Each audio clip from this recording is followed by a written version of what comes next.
Trump ఈరోజు truth అనే social మీడియాలో ఒక పోస్ట్ చేయడం జరిగింది. భారత్తో సత్సంబంధాల కోసం అయితే చర్చలు జరుగుతున్నాయి.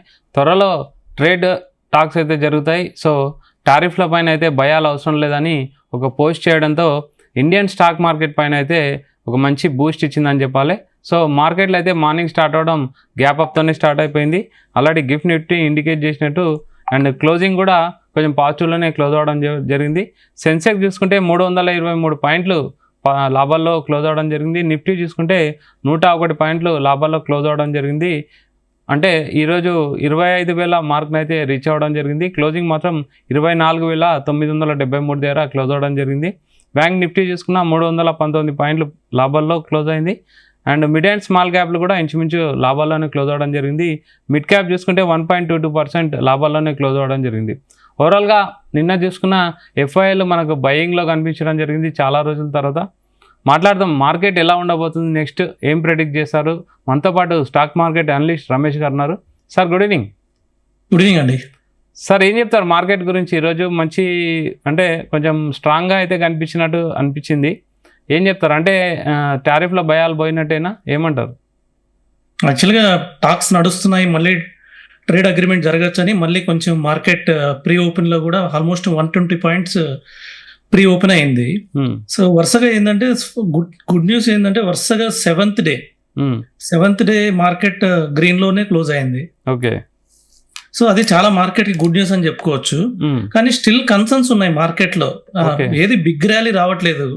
యాక్చువల్లీ నిన్న మార్కెట్ 90 పాయింట్స్ గ్యాప్ అప్ అయింది, క్లోజింగ్ కూడా 90 పాయింట్సే.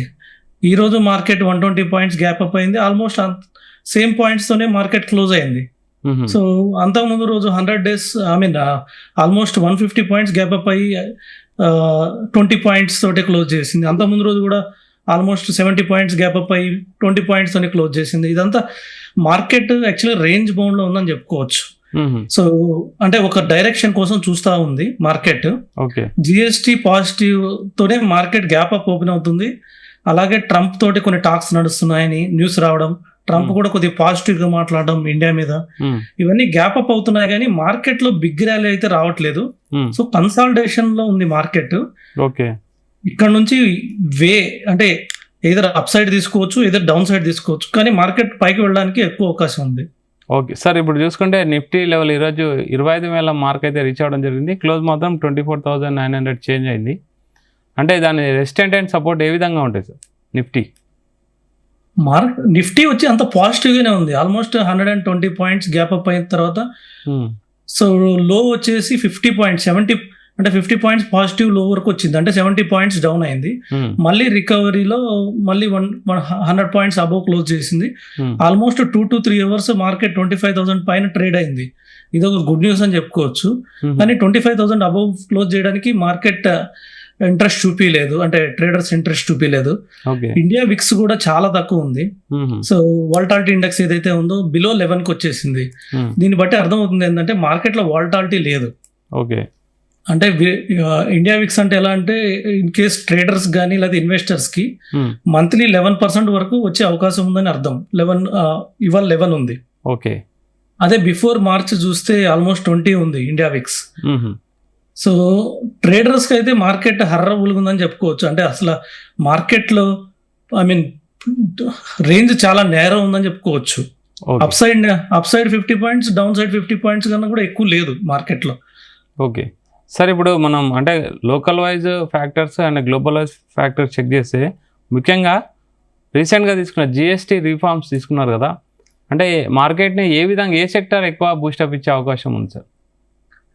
డెఫినెట్గా ఆటోమొబైల్స్ ఆల్రెడీ మనం చూస్తున్నాం. ఆటోమొబైల్ షేర్స్ బాగా పెరుగుతున్నాయి. సో ఎందుకంటే కన్జంప్షన్ నెక్స్ట్ స్టోరీ కూడా కన్జంప్షన్. అలాగే మనం చూస్తున్నాం కమోడిటీస్ బాగా పెరుగుతున్నాయి. సో ఈ సెక్టార్స్లో డెఫినెట్గా నెక్స్ట్ ర్యాలీ కూడా ఉండే అవకాశం ఉంది.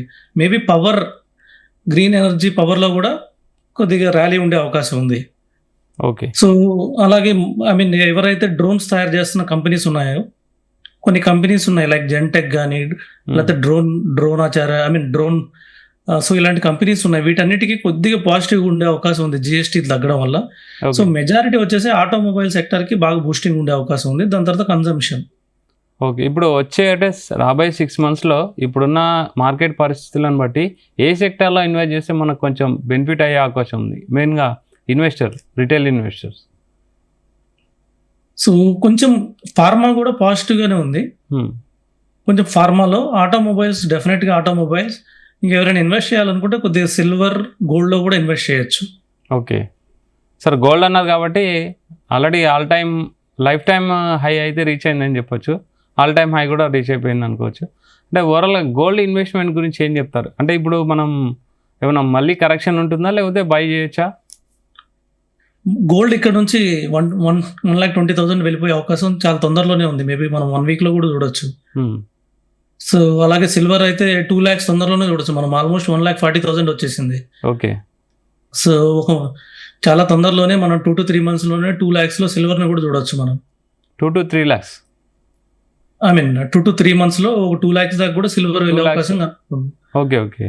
కమోడిటీస్ చాలా స్ట్రాంగ్ ఉన్నాయి. హ్మ్. సో ఐ మీన్ అన్ని కంట్రీస్ కూడా గోల్డ్‌ని పర్చేస్ చేస్తున్నాయి కాబట్టి గోల్డ్ కూడా చాలా స్ట్రాంగ్ ఉంది. అగైనెస్ట్ డాలర్‌కి గోల్డ్ పర్చేస్ చేస్తున్నారు కాబట్టి హ్మ్. గోల్డ్ కూడా స్ట్రాంగ్ ఉంది. ఎవరైనా వీటిలో కొనుక్కోవాలనుకుంటే ఈటీఎఫ్‌లో కొనుక్కోవచ్చు. గోల్డ్ ఈటీఎఫ్‌లో చూస్తే మనకి ఫండ్ సజెషన్ అని కాదు కానీ hmm. I mean Zerodha gold ETF వచ్చేసి ఓన్లీ 0.3% ఎక్స్పెన్స్ రేషియో ఉంది. హుహు. అలాగే సిల్వర్ ఈటీఎఫ్ వచ్చేసి Mirae silver ETF 0.3% expense ratio, lowest expense ratio ఉన్నాయి. ఓకే. సో వీటిని తీసుకొని డెఫినెట్గా కొద్దిగా లాంగ్ టర్మ్కి వీటిలో కూడా ఎస్ఐపిలా చేయాలి. ఓకే. సో వీటిలో కూడా ఎస్ఐపిలా చేస్తే డెఫినెట్గా 1 ఇయర్లో గోల్డ్ అండ్ సిల్వర్లో మనం 20-30% రిటర్న్ కనిపించేలాగా ఉంది డెఫినెట్గా. సరే ఈ మిడ్ అండ్ స్మాల్ క్యాప్ చూసుకుంటే కూడా మంచి మూమెంటం అయితే మనం అబ్జర్వ్ చేసినాం. అంటే ప్రాఫిట్ బుకింగ్ ఉండొచ్చా? లేకపోతే ఇంకా మూమెంటం అయితే అలా కొనసాగుతుందా? యాక్చువల్గా నిఫ్టీ కన్సల్టేషన్లో ఉన్నా కూడా ఈరోజు మిడ్ అండ్ స్మాల్ క్యాప్స్లోనే కొంచెం మూవ్స్ ఉన్నాయి. హ్మ్. సో అలాగే యాంఫీ డేటా కూడా వచ్చింది. యాంఫీ డేటాలో ఏంటంటే majority last month large caps చాలా తగ్గిపోయింది. హ్మ్. సో లార్జ్ క్యాప్స్లో ఉన్న ఇన్వెస్ట్మెంట్ చాలా తగ్గింది. ఆల్మోస్ట్ 20% మ్యూచువల్ ఫండ్లో కూడా ఇన్ఫ్లోస్ తగ్గాయి లాస్ట్ మంత్. హ్మ్. 50,000 crores నుంచి 43,000 crores లాస్ట్ మంత్ ఇన్ఫ్లోస్ వచ్చాయి. అందులో లార్జ్ క్యాప్ బాగా తగ్గాయి. సో మిడ్ అండ్ స్మాల్ క్యాప్స్కి పర్టికులర్గా స్మాల్ క్యాప్స్కి ఎక్కువ వాల్యూమ్ వచ్చింది లాస్ట్ మంత్. సో దీన్ని బట్టి మనం ఇంకా లార్జ్ క్యాప్ కన్నా కూడా స్మాల్ క్యాప్లో ఎక్కువ లిక్విడిటీ ఉండే అవకాశం ఉంది. హుహు. సో ఓవరాల్గా చూస్తే కొంచెం ఈక్విటీలోకి ఇన్ఫ్లోస్ తగ్గాయి. కొద్దిగా మార్కెట్లో కొద్దిగా ఈక్విటీ ఇన్ఫ్లోస్ కొద్దిగా ఇంట్రెస్ట్ తగ్గిందని మనం అనుకోవచ్చు. ఓకే. సార్ ఇప్పుడు క్రూడ్ ఆయిల్ అయితే కంటిన్యూ పెరగడం అయితే అబ్జర్వ్ చేసినాం. మన ఆర్థిక వ్యవస్థ పైన ఎలా ఉంటుంది సార్ ఇంపాక్ట్? క్రూడ్ ఆయిల్ మనకి అంత పెద్ద వరి అని మనం ఇప్పుడల్లా వరి ఫీల్ అవ్వాల్సిన అవసరం లేదు. ఎందుకంటే ఓకే. మనకి రష్యన్ క్రూడ్ దొరుకుతుంది, చాలా తక్కువలో దొరుకుతుంది.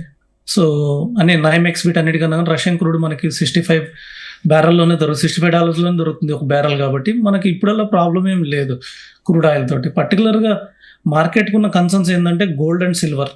సో ఈ గోల్డ్ అండ్ సిల్వర్లో ర్యాలీ ఎప్పుడు అవుతుందో సో మన ఈక్విటీ మార్కెట్కి కొద్దిగా ఇన్ఫ్లోస్ పెరిగే అవకాశం ఉంది. పర్టికులర్గా చూస్తే ఈక్విటీ మార్కెట్లో లిక్విడిటీ తగ్గింది అన్నట్టు, అంటే గోల్డ్ అండ్ సిల్వర్లో లిక్విడిటీ పెరిగినట్టు క్లియర్గా కనిపిస్తుంది. సార్ ఇప్పుడు ఓవరాల్గా ఫైనల్గా మన ఇప్పుడు ప్రజెంట్ ఉన్న మార్కెట్ సిచ్యుయేషన్ బట్టి ఇన్వెస్టర్లు సిప్ మెయింటైన్ చేస్తే బెటరా, లంసమ్ బెటరా, లాంగ్ టర్మ్లో ఎలాంటి ఇన్వెస్ట్మెంట్ స్ట్రాటజీ మెయింటైన్ చేస్తే బెటర్ మనం? డెఫినెట్గా కంపల్సరీ ఎస్ఐపి లాగే ఇన్వెస్ట్ చేయాలి ఈ టైంలో. సో మార్కెట్ కన్సల్టేషన్ స్టేజ్లో ఉంది. ఇక్కడ నుంచి ఏమైనా బ్యాడ్ న్యూస్ మార్కెట్ కిందకు వెళ్ళిపోతుంది, ఇంకో గుడ్ న్యూస్ వస్తే మార్కెట్ పైకి వెళ్తుంది. సో అది కూడా పర్టికులర్గా 7 days ర్యాలీ వచ్చింది కాబట్టి ఇంకొద్దిగా నెగిటివ్గానే ఓపెన్ అయ్యే అవకాశం ఉంది నెక్స్ట్ 2 days మార్కెట్.